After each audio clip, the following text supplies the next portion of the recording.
Life in our police department is anything but dull. If I had a bonus for every clueless person I've dealt with, my family would have been living in Manhattan years ago.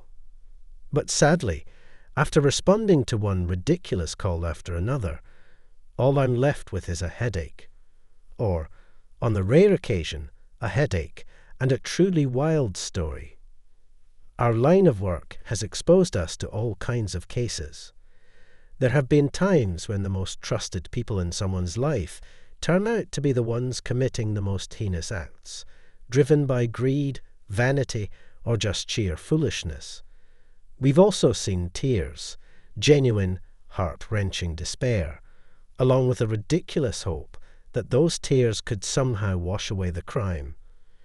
But how do such cold, ruthless ideas even take root in a person's mind? It's like only a woman's brain could twist a situation into a shape that none of us, nor even common sense, could ever imagine. Recently, however, a guy reached out to us with a case, and it turned out to be one of the easiest and fastest investigations I can remember. For the first time in a long while, I ended up in tears, but from laughter, not frustration. The call came in, apartment theft, this address. My partner Victor and I jumped into the car and headed straight over. When we arrived, an agitated man opened the door. He was dressed sharply, but looked slightly disheveled. 3 buttons of his shirt were undone, his tie was hanging out of his pocket, and even one sleeve was rolled up awkwardly. He invited us in, and we settled on the couch in the living room, taking out our folders and pens, ready to get to work. As we began our interview, it didn't take long for us to start piecing things together. "This doesn't really look like a robbery," I said, glancing around the room. Or, "Did you clean up after them?" The question was rhetorical because, let's be honest, it's nearly impossible to fully cover up a burglary. There would still be signs, scratches on cabinets, broken glass, or messed up carpets. No, I didn't clean anything up, he reassured us. So we got down to the details. What's missing? Money. A lot of money. He started to get even more worked up and mentioned a sum that definitely wasn't small. Victor and I exchanged a look. "Anything else missing?" I asked. "No, nothing," he replied. Then came the gem of a sentence. "When you find them, make sure to ask how they knew where the money was." Victor and I shared a look, and it became clear. This wasn't just a random break-in. The guy knew they'd gotten tipped off. It's not often someone stumbles upon that kind of stash without inside info. "So where exactly was the money?" I asked. "In the bedroom, on the table, in the top drawer," he answered without hesitation. "Why would you keep such a large amount of cash in your desk drawer?"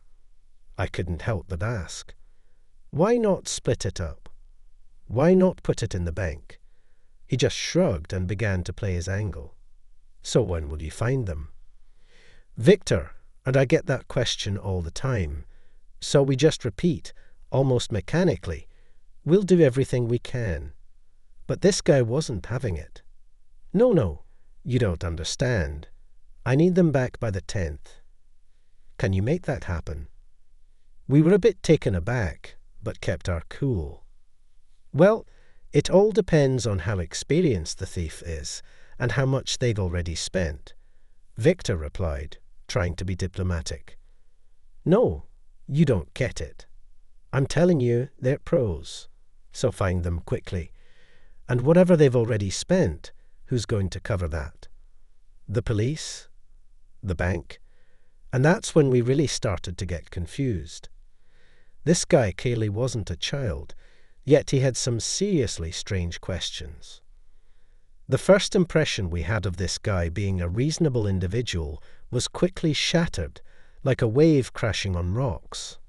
However, he did answer all our questions with clarity. He explained that he always kept money in his desk. Only his wife knew about it.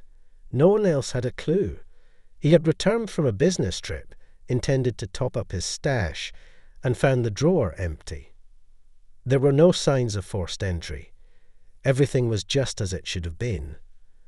The locks were secure, and the place was intact. They probably came in through the balcony. I knew a few guys who could easily climb up to the third floor. They probably got in through the window, grabbed the cash, and left the same way, he suggested. Okay, but how did they know where to look? Victor asked, raising an eyebrow. David, do you realize this could be someone from within? That hit home, and I realized we needed to check out the crime scene ourselves.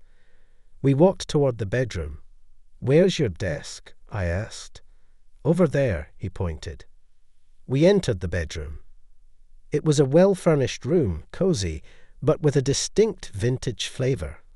There was a large bed, a massive table next to it, and a woman in trousers and a t-shirt who was fast asleep, as if she had just fallen asleep during the day. There was a purse and a bag next to the bed. My wife works the night shift, he explained. I came home, and she fell asleep. She's exhausted, been up all night.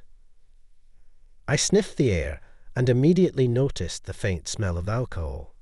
I pointed it out to him. You see, she works as a waitress at a nightclub.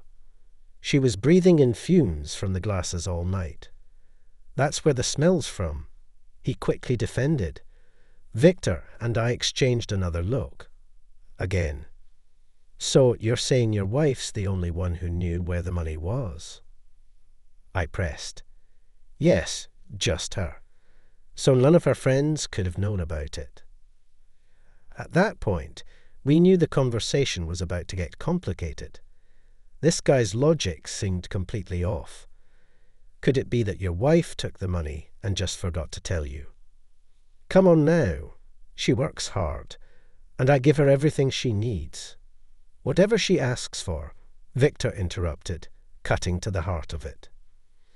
The guy paused then, probably feeling like he could outsmart us, dumped the contents of the bag onto the bedspread.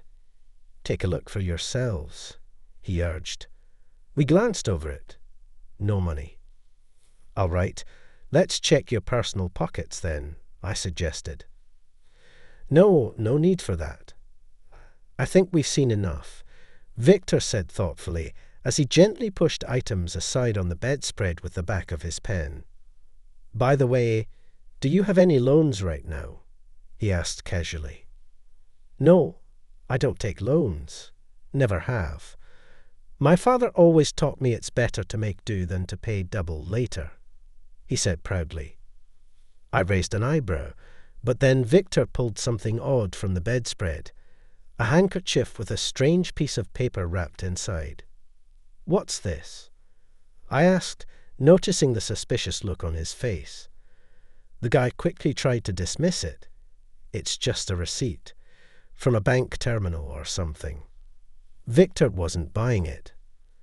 Let's take a closer look at that, he said, his voice calm but firm, ready to dig deeper.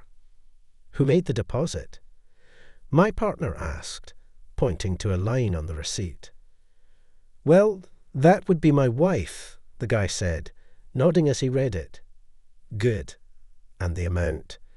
Vince gestured toward the total.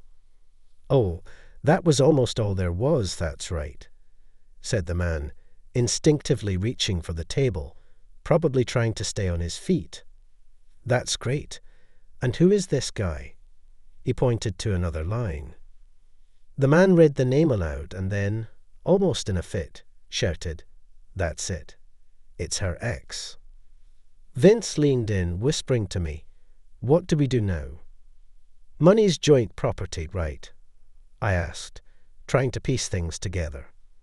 So, your wife just spent it without you knowing. The food is for the ex. I paid off his loan, he snapped. Please sign these papers, I said, pulling out the completed forms. Diana, this is, he started, but suddenly froze, shaking his wife by the shoulders. Wait a minute, get up. I said get up. Nally was shouting, clearly not understanding what was happening. We could tell that poor Diana, still half asleep, was struggling to understand the situation. She blinked a few times, took in the uniforms, and immediately understood something was off. "What did you tell me?" The man yelled at her. "You haven't seen this freak in 4 years, not even before we got married." "Why are you solving his problems with my money?" he demanded. It clicked for her then, and she started to justify herself, but her thoughts were clearly muddled.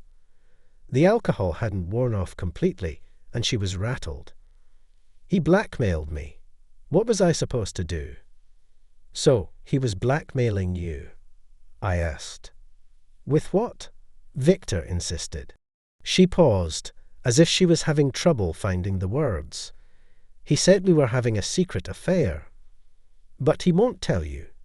She quickly added, her eyes bulging wide in surprise. It was then that we realized she fully understood what she had just revealed, and it was too much for her husband to handle. Without warning, he slapped her across the face.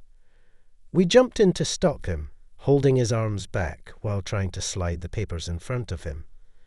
The distraction gave Diana the chance to bolt from the bed, slipping on some sneakers and running barefoot into the hall. Her husband, clearly spent from the drama, slumped to the floor. He finally seemed to remember we were still in his house. So, without a second thought, he signed everything, not even bothering to read it. We wrapped up, said our goodbyes, and left. As we got into the car, it was like the floodgates opened. We both burst into uncontrollable laughter, the weight of the situation finally hitting us. "The case is closed," announced Victor, still chuckling. "I think we deserve a festive dog walk on this occasion." "Agreed." I grinned, heading toward the diner. I couldn't shake this wild scene from my mind for days. Honestly, things probably weren't going to improve in that household, but then again, logic clearly wasn't a strong suit for either of them. Maybe, as they say, they were just two peas in a pod.